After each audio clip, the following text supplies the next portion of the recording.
Welcome to the festival der Kooperationen. I'm Sandra Bartoli, and today I'll be talking about Tiergarten. And especially the topic is a reading of Tiergarten as a space of transgression.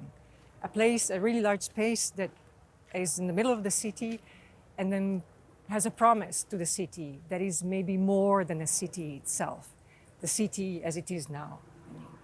And the question that I want to ask today about this place is when does a place that has been constructed by humans, when does a place constructed by humans transgress sort of the human construction, and how necessary is this transgression? This is basically the question that Tiergarten in a way asks us, because it is a place that not only is of course a place that is very important for the city in itself, but it is a place of high coexistence, high biodiversity, and at the same time a very intense social space of also a human coexistence. And in a way, it is a place that is more urban or more public than a city in itself, because it allows more juxtaposition of different kind of forms of use and interpretation. And I always want to stress this, it's not only about people, it's also about other organisms. And I think this is really something that we can learn from this place in itself.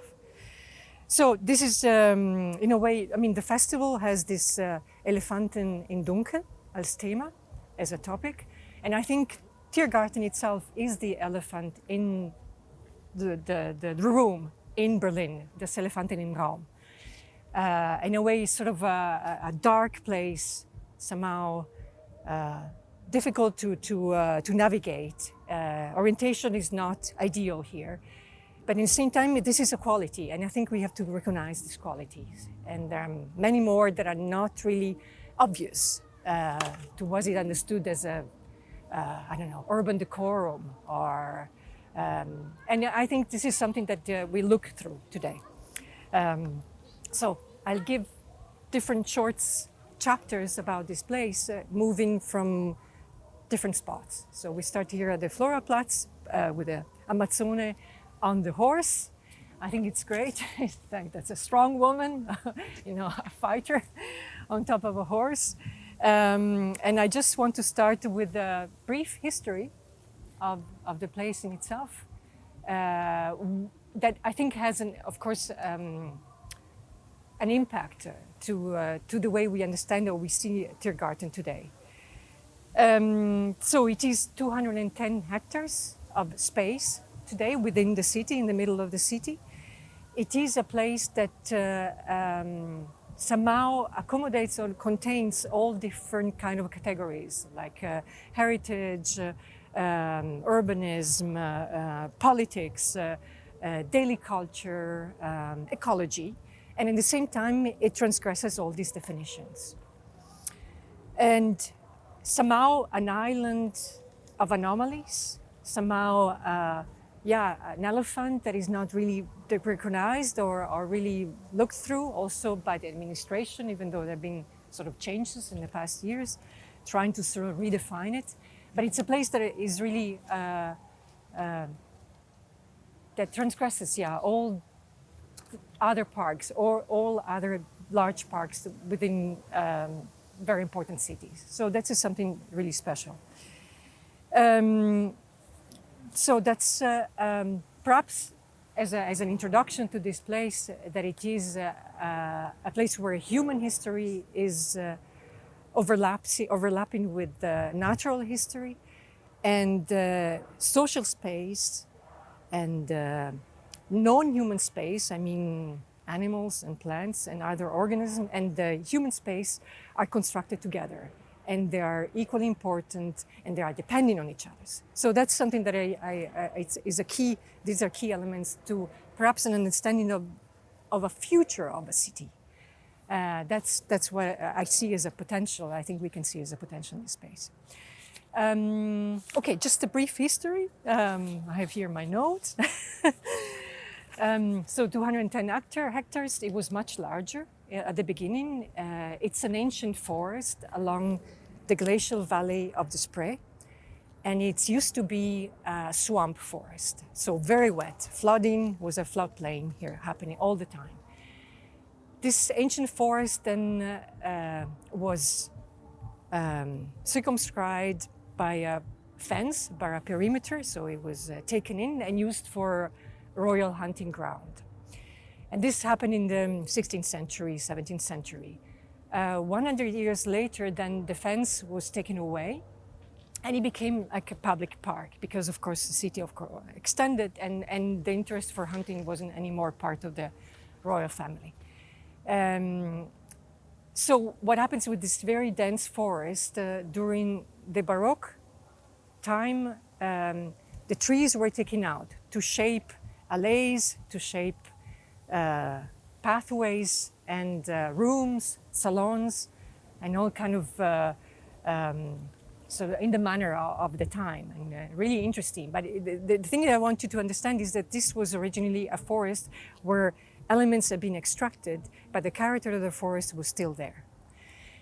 Then later on, 100 years later, again in the 19th, so mid-19th century, then Linné started to operate on this place and took away more of the trees, introducing the clearings that we see now.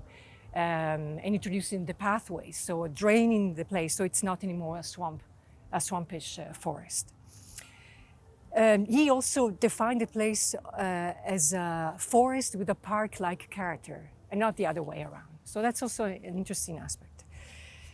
I don't know, there is always a picture I like to show by a painter, Chodowiecki, a Polish painter from 1780. I don't know if it is really visible here with my trembling hand. Okay. And you see all these people sort of lingering. It's Gesellschaft in Tiergarten. It's really beautiful painting. And the people in their beautiful clothes just sit down on the ground, all along the waterways, under the trees, and it's a place of pleasure, of lust, and of beautiful encounters in a way. So that's it's still in this way today, very much so, and I think this is something that is really responds to Tiergarten and not other places and not other parks that we know of. Then I want to show another element. We skip many years and we end up in after the war. It wasn't the war that destroyed Tiergarten. Tiergarten was completely annihilated. And this is a picture of Hein Gorny from 1946. And this is, we stand here at the Amazon. And this is the view from the Amazon around Tiergarten, and Tiergarten doesn't exist anymore. In this time, 200,000 trees were cut down, were felled for fire, for heating, because people were dying. I mean, after the war, it was a cold 2 winters, 1946, 1947, and Tiergarten was given away as to be burned in a way. 200,000 trees were felled, only 700 were left, of which now there's still maybe 100 of these very ancient trees. So like 500 years old or 400 years old trees. So after the war, there were 2 defining moments or aspects about that make Tiergarten what it is today, which is brand new practically. One is a replantation by the director of Tiergarten, Willy Alverdes, the way he did it. And the second one is I would say it's the Berlin Wall, for sure. But then the impact was more in the 70s, and the first biotope map of a city, which was done for West Berlin and published in the 80s, but in the making was throughout the 60s and 70s. So a very different understanding of a city as a biotope. Again, overlapping of natural history with human history, coexisting together. And this is what defined also a different understanding of the park very much in the 70s. But we stop now and we move towards another place. So we walk towards the rhododendron, which is one of the features that was designed and built and planted after the war by Villiers Verdes, which is a really beautiful space. And I'll talk more about the replantation after the war.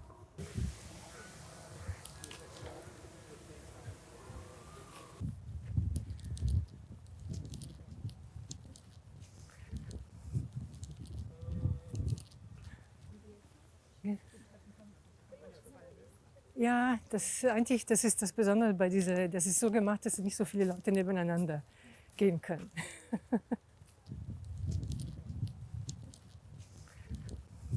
We are in the rhododendron hain, and we see actually the most of the trees is sort of a small trees. Rhododendron are actually shrubs, or Anyway, they're sitting on the other side, but this is also part of it, and.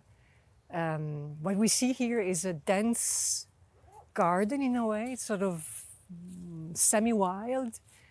And we walked through these sort of pathways, and the pathway is very narrow. And it was planned after, this is something that wasn't part of Tiergarten in the time of Linné. It was actually planned by Villiers Verdes. And the new park director had this idea that there should be spaces within Tiergarten that would accommodate more the wild organism, the wild animals, and the plants, of course. And this is one of them. In fact, all the pathways are kind of narrow, so that one person, rarely two people close to each other, can walk along. There are also other pathways on the other side, and so that it would be more quiet,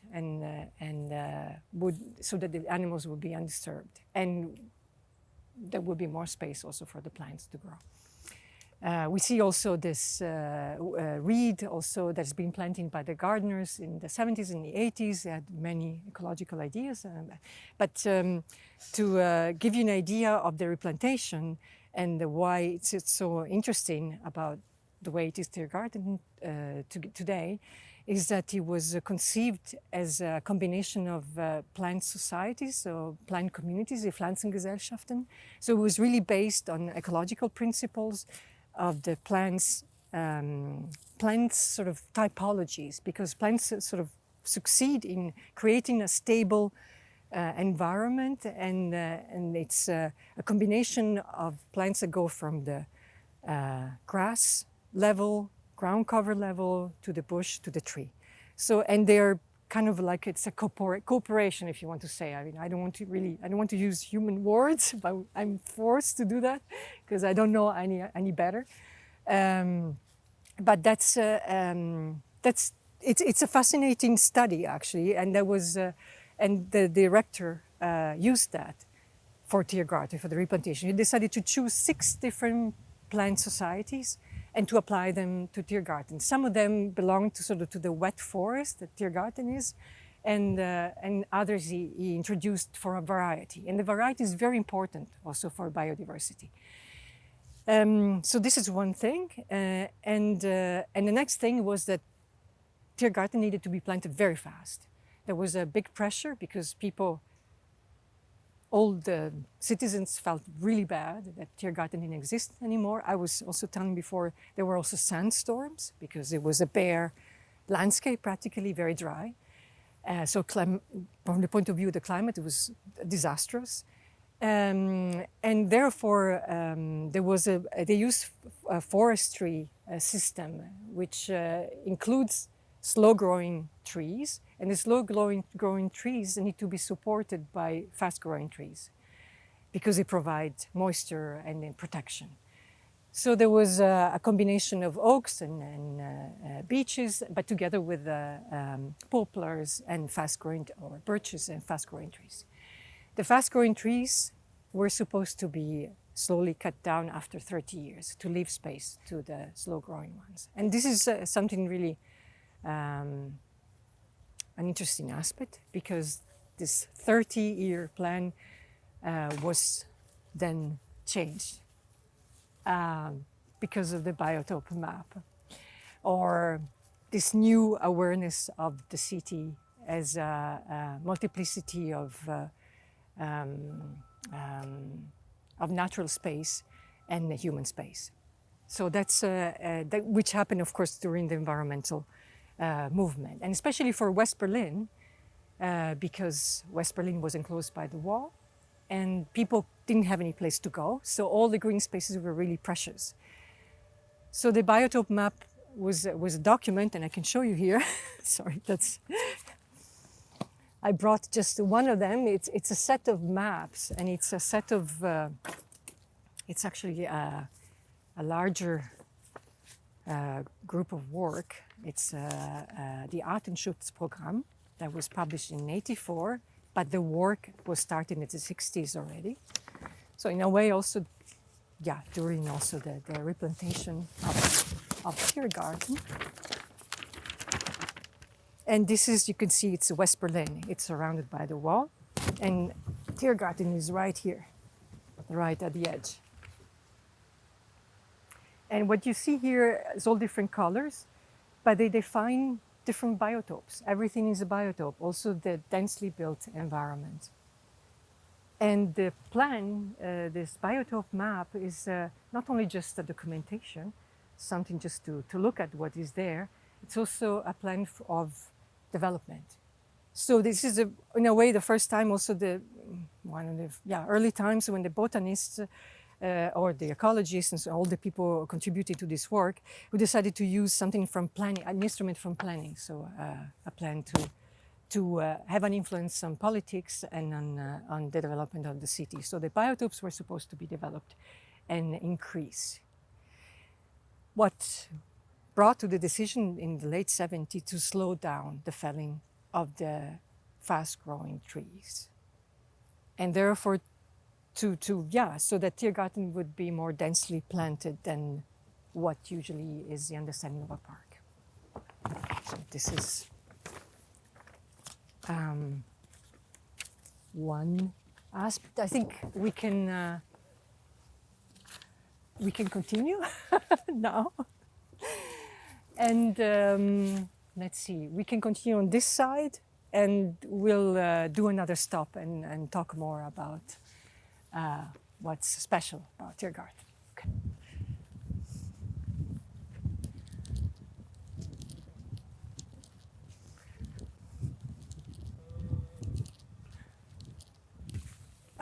What I forgot, we're standing here in front of one of the few remaining old trees, of course. It's an ancient beech, and it's very large. There are many more around. There is also 2 very large oaks on the side of Kultur in der Welt, as an example, or 3 actually. But anyway, what I forgot to say, perhaps maybe I said it at the beginning briefly, but this the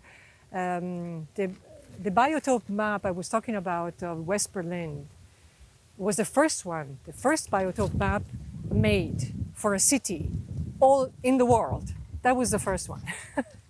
So it was really, West Berlin was at the forefront of urban ecology. And of course there was enhanced sensitivity at the time because the environmental movement was really strong starting in the 70s in Germany and in Europe.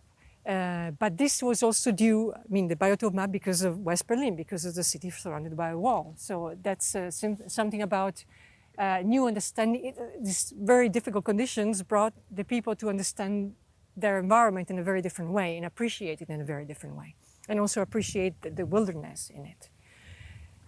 And coming back to Tiergarten, I want to.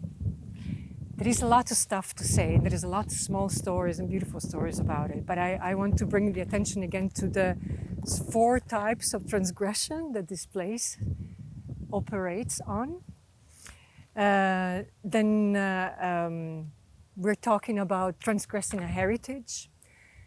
Tiergarten, we saw it's ancient. It's been there even before the city was built.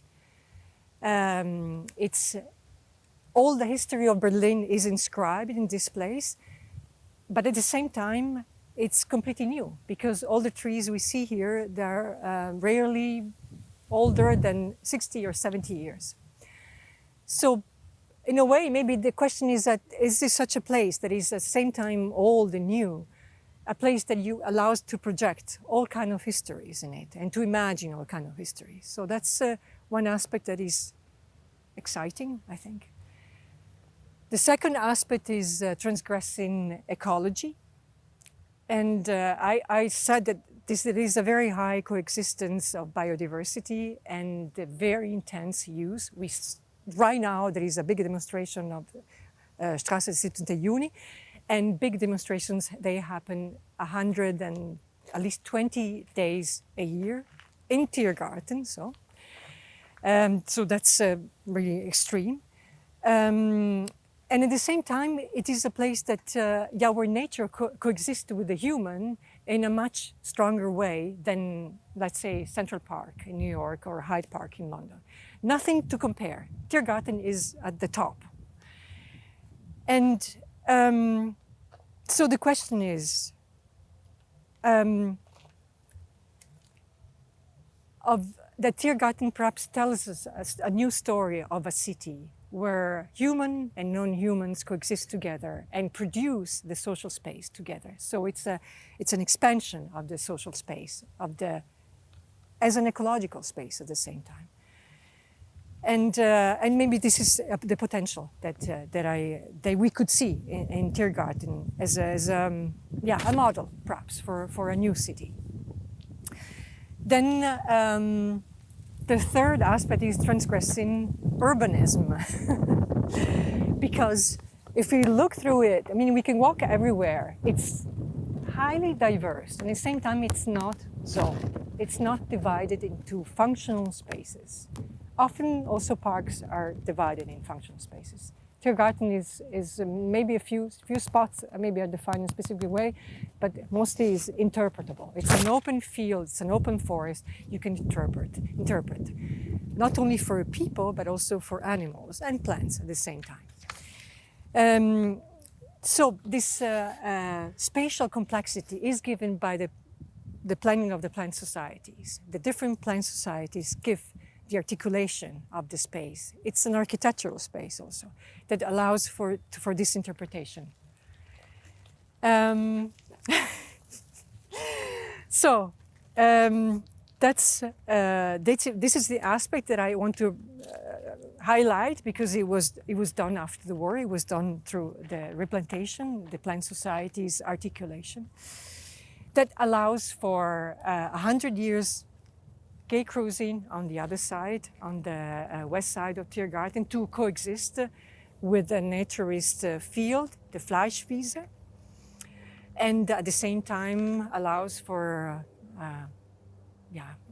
homeless people to inhabit also this space, but at the same time also, whatever activity you want to do, the picnicking, the jogger, the music playing and the reading, everything is possible in Tiergarten. It is open and it is generous as a space. But the most important thing is also it allows for the inhabitation of the hawk, the falcon, the badger, the beaver that is residing now in the waters of Tiergarten, and many other animals. And of course also all the very rare plants that can be found here on this place. There are patches of Trockenrase, dry grasses, fields, and that's really extraordinary. And